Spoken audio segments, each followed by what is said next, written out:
Antes mesmo de Brasília existir, a região onde hoje fica o Paranoá já era marcada pela presença de trabalhadores que ajudariam a construir a nova capital do Brasil. Na década de 1950, durante a construção de Brasília, milhares de operários, conhecidos como candangos, vieram de várias partes do país em busca de oportunidade. Muitos deles se instalaram próximos às obras da barragem do Lago Paranoá, formando acampamentos improvisados. Com o fim das obras, essas famílias não tinham para onde ir. Foi então que surgiu a Vila Paranoá, um assentamento que cresceu de forma espontânea, reunindo pessoas que decidiram ficar e construir ali suas vidas. Durante anos, a comunidade enfrentou dificuldades, incluindo ameaças de remoção, falta de infraestrutura e condições precárias.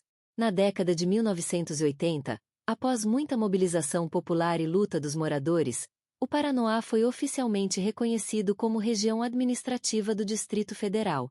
A partir daí, começaram a chegar melhorias como escolas, postos de saúde, energia elétrica e pavimentação. Com o crescimento da população, novas áreas começaram a surgir ao redor do Paranoá. É nesse contexto que nasce a região do Boqueirão. O Boqueirão se desenvolveu como uma área de expansão, recebendo famílias que buscavam moradia mais acessível. Assim como o Paranoá no início, o Boqueirão também foi marcado pela ocupação gradual, pela construção simples e pela forte presença da comunidade.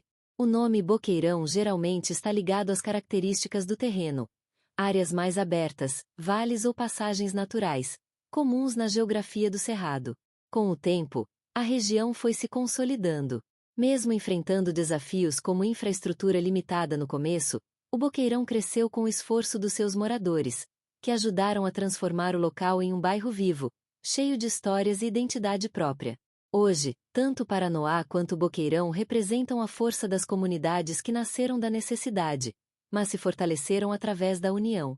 Lugares que carregam no presente a memória de luta e construção de um futuro melhor.